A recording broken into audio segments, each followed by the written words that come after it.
Thank you, Mr. Yang. Ms. Morales, same question to you. Please look into the camera and convince that family why they should come back to the city. Your time starts now. Primeramente, le quiero desear buenas tardes a todos los latinos de Nueva York. Estoy muy orgullosa de ser la primera latina que se ha postulado para la alcaldía de la ciudad. In terms of returning from this crisis, one of the things we have to recognize is that this is also an opportunity for us to confront and face the deeply rooted systemic and structural issues and inequities that have plagued our city for so long, that made it possible to increase the divide in our communities. And this is an opportunity for us to put a stake in the ground and create a new New York City that works for all of us. Thank you. Thank you, Ms. Morales. The next question will go to Mr. McGuire and Ms. Wiley. Ms. Wiley, we'll begin with you. Here's a scenario. A biotech company is considering moving to Queens, bringing 1,000 jobs and economic activity. But with crime and taxes going up, the CEO is a little bit hesitant in demanding tax breaks. We'd like you to give that CEO your 30-second elevator pitch, and please be specific about what you will offer them. Go. Well, thank you for considering New York, and this is a city that's a great city because we have one of the best workforces in the world, which is why we are one of the largest tech sectors, even adding jobs during COVID. And this is a place where you're going to get the talent because we're going to invest in great public schools and schools that serve all our kids, including hiring 2,500 more teachers to bring class sizes down. I know that you don't need our subsidies or resources to thrive. What we do need is a city that is growing for every last New Yorker. Thank you, Ms. Wiley. Mr. McGuire, similar scenario for you, except that biotech company with 1,000 jobs wants to leave the city because of crime and taxes. What would you offer to keep them? You have 30 seconds to make your pitch. Hello, I'm Ray McGuire. I understand what it's like to have the anxiety about crime in the city. I have a long-standing track record in the world of business, helping businesses to grow, making sure they got the best talent. We need you. We need you to realize, to make sure that New York's best days are ahead of it. If I look at all the other people who talked about what they have done, they have failed. I have a track record of delivering, and I will deliver for you. New York is your home, and New Yorkers, I'm going to help make sure that I'm your partner in leading the city forward. Thank you, Mr. McGuire. Thank you. Thank you. Buenas noches a todos. Our next elevator pitch is for Mr. Donovan and Mr. Adams. Mr. Adams, next week, a city board will decide if nearly 1 million apartments will get a rent freeze. You have advocated against a rent freeze, siding with landlords. What's your 30-second pitch to the tenant who cannot afford an increase? Tell that tenant, how would you help them? Time starts now. We need a rent freeze for the over 1 million tenants in the city, and I did not cite with the landlords. In fact, what I stated was that we need to look at the small property owners. Those small property owners, 1 to 4 family homes. If you do a rent freeze without ensuring that we don't have a mortgage freeze or compensate them, you're going to have those small property owners lose their home. That is going to be the greatest loss of wealth for black and brown people in this city. We can't allow that to happen. Let's have a rent freeze for the larger units, but we should not have it for those smaller units. Thank you. Mr. Donovan, a reverse scenario for you. What do you say to the small landlord who says, with a rent freeze, I cannot afford to maintain their property and pay my bills? How will you help them? You have 30 seconds. We're on the verge of the worst eviction crisis our city's ever seen. And we need a mayor at this moment who understands how to make housing more affordable in this city and will fight for both our tenants and our small property owners. Just like I did after the Great Recession, I helped millions of families stay in their homes. But I also know something else, how to make sure that we bring down homelessness in our city. We're seeing a pandemic, a doubling of the number of individuals on our streets and in shelter these last 8 years. I brought down homelessness by 30% when I was housing commissioner and housing secretary. I can do that again as mayor. Thank you, Mr. Donovan. For Mr. Stringer and Ms. Garcia, we'll apply the elevator pitch to the challenges of police recruiting. Mr. Stringer, police departments across this country are struggling to recruit officers amid a national reckoning on race and law enforcement. What is your 30-second elevator pitch to convince a young person in the city that they should join the NYPD? Remember, you're speaking directly to a potential young recruit. You have 30 seconds. What I would say to all our potential recruits is the following. When you come to a new, revised, and reformed police department, you're going to want to serve this great city. First of all, we're going to make sure that we recruit from New York City, and we're going to expand the pool of applicants so that people of color view policing as something that's worthy and honorable. That hasn't been the case, and we have seen over-policing in so many communities of color. It's now time to create a reform mechanism in the police department where people will step up and want to serve. I believe there's a future for all of the recruits, but we have to also change the paradigm of policing in the city. Thank you, Mr. Stringer. Ms. Garcia, your turn. Same pitch to that potential recruit. You have 30 seconds. You have an opportunity to come work for the greatest city in the world, to be part of fundamental change and show that we can have a police department that is keeping all of us safe and respecting everyone regardless of the color of their skin. And this is personally important to me. My brother is African American, and I know the challenges that he's faced. When you are a new recruit, you will be able to walk down the street and engage with community and be part of something great. Thank you. Thank you, Ms. Garcia. Candidates, we're going to talk about public safety now, top of mind for New Yorkers, especially the alarming jump in violent crime. You've all made it a top priority, but with some very different strategies. So we've got questions for each of you. You'll have 1 minute to answer. We'll begin with you, Ms. Wiley. You've called for fewer police officers and transferring money away from the NYPD and into programs that address what you've called the root causes of crime, including poverty and mental health. That's a long-term plan. How will you make the city safer immediately? My Wiley! Look, I have been black all my life, and I know what it's like to fear crime and police violence. And I'm also someone who has worked in academia as a professor of public and urban policy. I look at the facts. And what we have the opportunity to do right now is be smart about growing public safety, which starts day one in a Maya Wiley administration. Because here's the reality. We are hiring police officers to do the job of social workers. We are hiring police officers to do the job of psychologists. And what the community that has been suffering from the greatest gun violence, like Brownsville, has demonstrated, that when we invest in trauma-informed care, when we stop the gun from getting fired in the first place, we are safe from both crime and from police violence, and that's the way we will grow safety. Mr. Adams, you've been a critic of the NYPD, but you're also proposing to return to some aggressive policing tactics, including the limited use of stop and frisk and returning plainclothes officers to neighborhoods where crime is rising. How will you ensure as mayor that these strategies won't harm black and brown New Yorkers as they have in the past? Let's be clear. I don't want to return to anything. I want to show how to use tools correctly, and that's very important. And I believe the question that you asked is significant because fighting crime is both intervention and prevention. Prevention, those are the long-term plans that I talked about. Something simple as dyslexia screening. 30% of our inmates in Rikers Island are dyslexic. Let's prevent, but we need intervention. And what does intervention look like? A plainclothes unit that focus on guns. The overproliferation of guns in our city is destroying us. We just had a shootout today where young people had to dive and duck. We can't wait until we have 3-year-olds shot in Times Square. If we don't get gun violence under control, it's going to stop our economic recovery. And I believe we can do so by preventing the flow of guns in our city and do real preventive steps that I am talking about. It's the combination of the two that we need. Okay, thank you, Mr. Adams. Mr. Yang, you've also advocated for tougher policing. You've also said that you're an outsider with a fresh perspective. Why would New Yorkers be safer with you at the helm of the NYPD than with Eric Adams, who has decades of experience as a cop? Well, the people you should ask about this are Eric's former colleagues in the Police Captains Union, people who worked with him for years, people who know him best.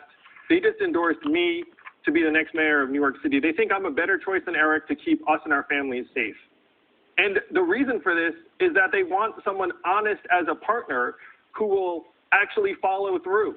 And one of the captains said something to me about why they chose not to endorse Eric.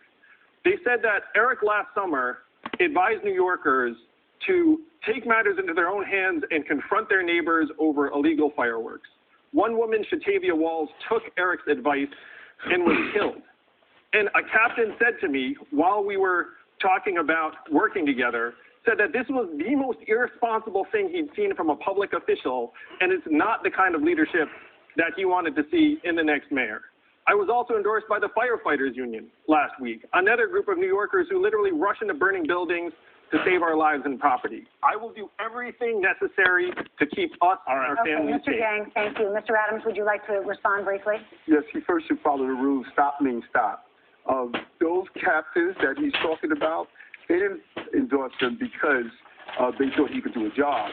They didn't endorse me because I didn't ask for their endorsement, never went in front of them. NBC reported otherwise. NBC reported you asked for their endorsement, Eric. Never went in front of them. I said months ago I'm not taking any of the union's endorsement. You met with the lieutenants and you called the captains, Eric. I said I was not going to. Is that true? No, it's not. No, it's not. Yes, it is, Eric. No, it's not. You can ask the head of the captains union, Eric. He'll say, yes, you did call. You know, New Yorkers didn't tune in tonight to hear us fight with each other. They want to know how we're going to fight. No, I want to hear you fight! This is a moment Shut up, Sean! where we have more than 500,000 New Yorkers still out of work. It's not time for the old political fights. This is a moment where we have to fight for New Yorkers and bring new leadership and change. May I All right, thank you, Mr. 30 Adams. seconds before I was cut. Mr. Adams, I gave you a chance to address that, but briefly, why didn't the captains endorse you? You were former And that's what I was attempting to do. All right, yeah, they 10 seconds. endorsed my opponent because some of those same captains remember Eric Adams and 100 Blacks in Law Enforcement Who Care, who fought against abuse and stop and frisk, who fought against heavy-handed policing, who fought against treating our young people for marijuana arrests. Okay. So, of course, they knew that Eric is going to be a voice that is not going to allow this to happen. We'll leave that there. Sally? All right, thank you, Mr. Adams. Ms. Garcia, a centerpiece of your plan is a gun buyback program that would pay $2,000 per gun, 10 times more than what the city offers now. Why wouldn't this fuel the flow of even more illegal guns on the streets of New York City if they could be sold at such a profit? We have a gun crisis in the city of New York. We have seen an uptick in violence, and we've gone from a pandemic to an epidemic of crime. I'm going to use every tool in the toolbox, including the gun buyback program, but also an expansion of the gun suppression division of the NYPD, including having neighborhood policing where they actually have the time to engage and rebuild trust. So we have the clearance rates of the crime that's occurring. And I've committed to getting 10,000 guns off the streets of New York. And I know that many agree with me that gun buybacks work. The Attorney General was out this past weekend making sure that there was a gun buyback program happening in Queens. I am the mayor who is going to deliver for New Yorkers, to deliver safer streets, to deliver a more livable New York City, because I have been doing the work for the last 14 years, serving you, and that is the mayor that you deserve. Thank you, Ms. Garcia. I don't think I heard an exact answer about the price, but we have to move on. Mr. McGuire, one focus of your strategy is naming a deputy mayor for public safety. How would adding another layer of bureaucracy between you and your police commissioner help to reduce crime? It's called accountability. First, let me be very clear. New Yorkers, crime is out of control. It's up 200% in shootings. In Brooklyn, it's up 1/3, which is more than any other borough. And while Eric may be packing, and while Maya may have a specialized force for which she pays, that is not going to work. It is neither stop and frisk, nor is it defund. My plan is to make sure that we have specialized, specially trained officers who can go into the precincts, the top 10 precincts where the gun violence is occurring. That's number one. Number two, we need to make certain that those people, the intelligence that we have, we can use that intelligence. Number three, we need to go against the iron pipeline, I-95, where the guns are manufactured, and how they end up in the top 10 precincts. We also need to invest in the violence interrupters, many of whom are endorsing me because they recognize that the politicians of the past have failed. Gun violence in the neighborhood is up, and they've done nothing other than talk about stop and frisk, for which the community is not in favor, and or talk about defund. Mr. We also McGuire, need to make we do sure have to move on. I'm sorry, the time is up, but I did want to just do a quick follow-up. How is it accountability if it's someone else other than you? Because today this administration has essentially abdicated their accountability for what takes place with law enforcement. My deputy mayor for law enforcement for public safety would be directly involved in the day-to-day management of the NYPD, and New Yorkers directly involved in the neighborhood so that we All right, Okay, Mr. Bryant. thank you. Thank you, sir. Alan? Can I get actually a... Ms. Wiley, I'll give you 50 seconds, and then you can, please, go ahead. So, we're having the wrong conversation about public safety, and we can name call all we want, but it doesn't change the fact that when Justin Wallace, the 10-year-old boy who was shot and killed in Far Rockaway, had a community vigil, the community vigil was sponsored by Violence Interrupters who said, we can keep our people safe if we address trauma and mental health. That starts today. That is public safety. By the way, defund the police doesn't solve that. Move on, candidates. All right, Alan? Ms. Morales, esta pregunta es para usted. Do you want to cut the NYPD budget in half and create a new department that handles mental health, homelessness, and drug use? But that takes time, and voters say they're worried about the rise in crime today. How do you make New Yorkers safer on day one? Thank you for the question. The first thing I'll say is actually that the reality of it is that the NYPD budget is much bigger than the $6 billion operating line that is often talked about in the media. It's much closer to $11 or $12 billion. And I have called for, yes, a reduction of $3 billion in the NYPD budget. We have the largest budget for our police force in the country, if not in the world. If there were a correlation between policing and public safety, we'd be the safest city in the world. But the reality of it is we have got to move away from these systems that oppress our communities. We know that policing is not keeping us safe. All of the violence is happening under their watch. We have to stop doing the same thing over and over again and expecting different results. That's the definition of insanity. We have the opportunity here to create a community first responders department that will provide responses that are appropriate to the crisis, responses for homelessness, responses for mental health issues, responses for substance abuse. These are the issues that our city is plagued by right now, and that's what we need to address. Thank you, Ms. Morales. Mr. Stringer, you want to slash $1 billion from the NYPD, but during your 8 years as the city's fiscal watchdog, you did not advocate for cuts of this magnitude. Why didn't you raise these concerns before you were running for mayor?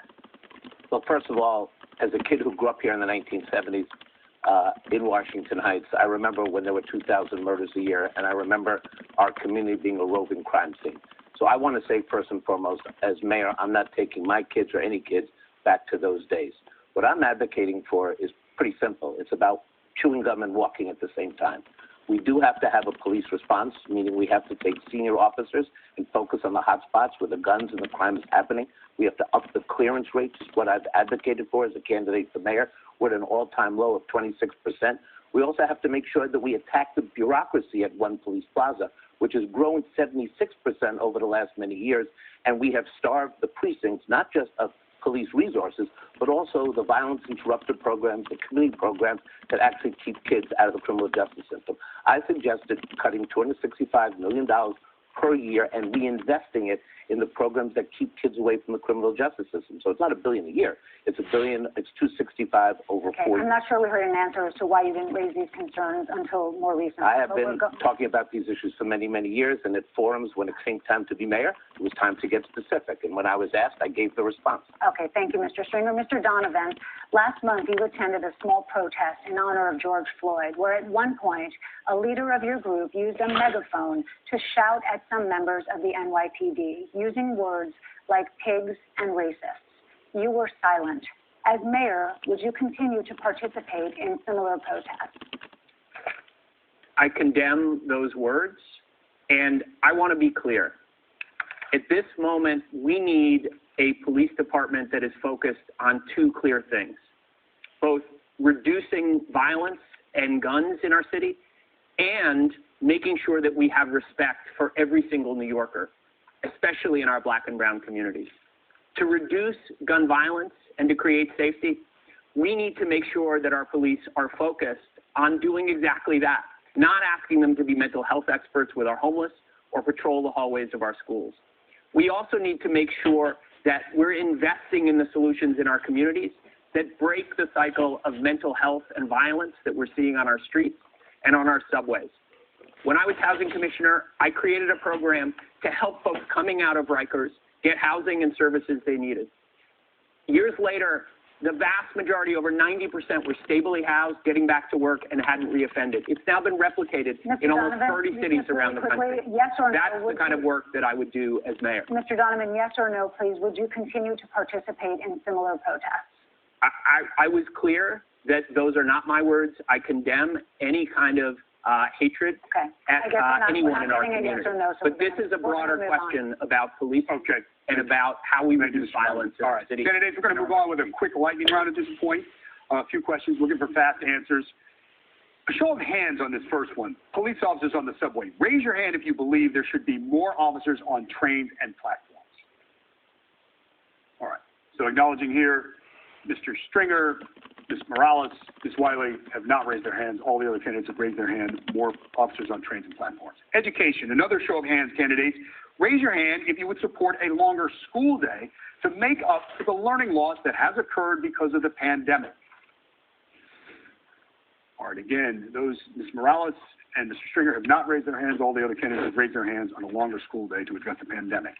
This question for all of you, Bill de Blasio asked you for a role in your administration. What job would you give him? And we're looking for a short answer. Please, we'll begin with you, Mr. Adams.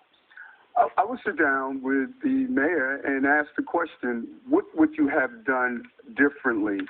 Just as I've asked over 270 professional in different industry areas. All right. Because when you're looking in the rearview mirror, you learn a lot. And I would sit down and say, what would you have done differently? So you can't name a current role that you would give him? I wouldn't hire him in administration, but I would seek to get advice as I do with all the previous mayors. Thank you, Mr. Adams. Ms. Garcia. I would not hire him into my administration. Mr. Stringer. You know, it's bad if the de Blasio alumni won't hire him, so why should I? The reality is I wouldn't hire him, but I do agree with Eric that when you have an ex-mayor, elected officials, I certainly would want to sit down with him. Mr. McGuire. I would not hire him. I would ask him how he thought his pre-K program was progressing and what he could have done differently or what he could have done better. Thank you, Mr. McGuire. Ms. Wiley? You know, this is one of those questions that I get sad when we get asked in these debates because Mayor de Blasio is term limited. He's no longer going to be the mayor. And the only issue is what we're going to do for the people of the city of New York. And what I am going to do is bring down class sizes.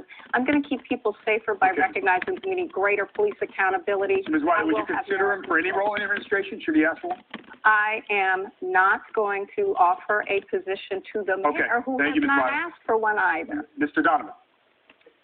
My answer is no. At this moment where we're rebuilding from crisis, we need change in this city.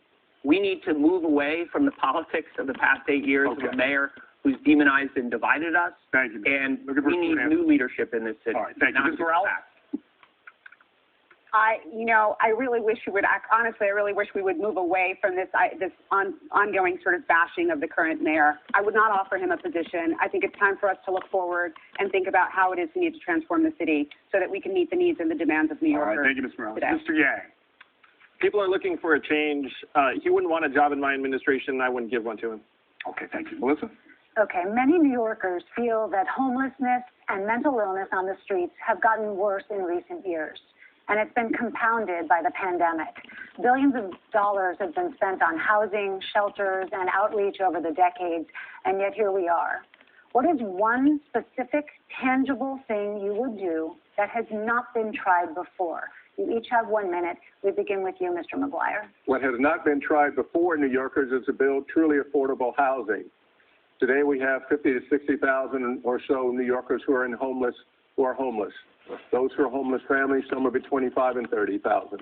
Those who are homeless men, 15,000, and homeless women, because of abuse, are in the streets. The shelter system does not work, has not worked, because many New Yorkers who are homeless decide they don't want to go into shelter. So my plan is to go from homelessness to home ownership. 350,000 units, 10,000, 10% more than what we built today. What has not been done over this administration and over many of the prior administrations is to build deeply affordable homes. What has been done is build homes that are well north of what New Yorkers can afford. New Yorkers should not have to pay more than 30% of their income in rent.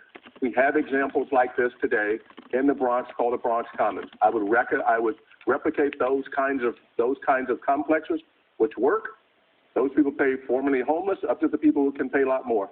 Thank But you, at least Mr. they McGuire. have shelters over their heads, roofs Thank over you. their heads. Mr. Stringer, one specific thing you would do that has not been tried before. We talk a lot about homelessness, but we never talk about providing a home. And I would do that with my housing plan. Both Bloomberg and de Blasio built more housing for people who make over $150,000 a year or more than for people who make $40,000 or $30,000. And what do we have to show for it? A homeless crisis, the likes we've never seen, where we're now spending $3.2 billion managing a failed system. We used to be spending 8 years ago $1.6 billion. It's out of control. How would I do it? Here's the specifics. First of all, it's called universal affordable housing. Any new development would set aside 25% for truly affordable housing. That's part one. Part two is I would return thousands of vacant property that the city owns back to the people, to community-based organizations, working with neighborhood people to create a housing plan with a redirected subsidy that would build the housing that we actually need. This is not an original idea. LaGuardia did it with public housing, and then we built Mitchell-Ama housing. Koch gave abandoned buildings back to communities. This mayor made a deal with luxury developers to build unaffordable, affordable housing. That changes on day one when I'm mayor. Ms. Garcia. We have had a shelter first program rather than a housing first program. Under my mayoralty, we are going to get people out of shelters and into homes because housing heals. It makes it possible for you to get an education, to get a job. But we have to build affordable housing, and I'm committed to 50,000 units of affordable housing, as well as 10,000 units of supportive housing for those who are suffering from mental illness or from substance abuse. We also need to increase the voucher that the city gives to people to something close to the market. There was recent legislation passed, and I'm very excited that it should go into effect. You know, I am not running to get the title of mayor. I am running to do the job of mayor because New York City needs someone who is going to roll up their sleeves and solve the impossible problems. And that's why the New York Times and the Daily News and Planned Parenthood and the League of Conservation Voters and Streets PAC endorsed me. Thank you, Ms. Garcia. Mr. Adams, do you have an idea of how to solve this problem that has not yet been tried? This is not a political conversation. For me, it's a personal one. I say it over and over again, growing up as a child in South Jamaica, Queens, carrying a garbage bag full of clothing to school every day because my mother thought we were going to be thrown out as children, and she did not want us to be embarrassed by not having a change of clothing. Turning that corner, hoping not to see the marshals there to throw us out. I know we can solve this homeless problem. First, we need to break it down into the categories that they are, children and families. Let's keep them in their homes. Hooray to the city council for lifting the vouchers. Second, single adults. We can retrofit our hotels in the outer borough, turn them into kitchenette, a new version of SRO, and then let's go deal with our street homelessness. Those are mental health illnesses. Fountain House, I am going to invest heavily in programs like that because they're cost effective, wraparound services, supportive housing, building that trust between street homelessness and everyday New Yorkers. We can turn this problem around. Thank you, Mr. Adams. I just want to make it clear, Mr. Yang, you're up next. This question is about street homelessness and mental illness on the streets. Your approach, something that hasn't been tried before. This question is so important because the fact is mentally ill, homeless men are changing the character of our neighborhoods.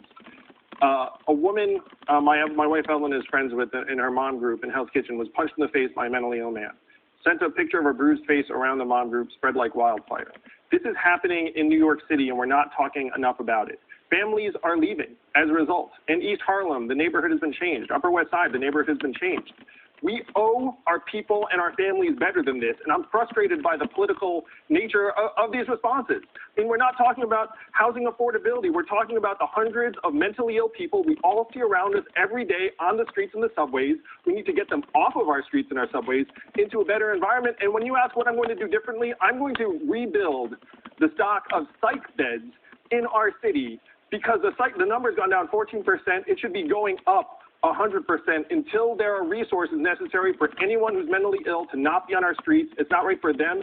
It's not right for our city. There will be no recovery until we resolve this. I will fix this, New York. Thank you, Mr. Yang. That is the greatest non-answer I've ever heard in all of our debates. Not one specific idea, not one specific plan. You started out this campaign talking about using hotels. Now you're into psych bed. How much is this going to cost, if I could ask you? That's the real question. Scott, Do you have any idea on the amount?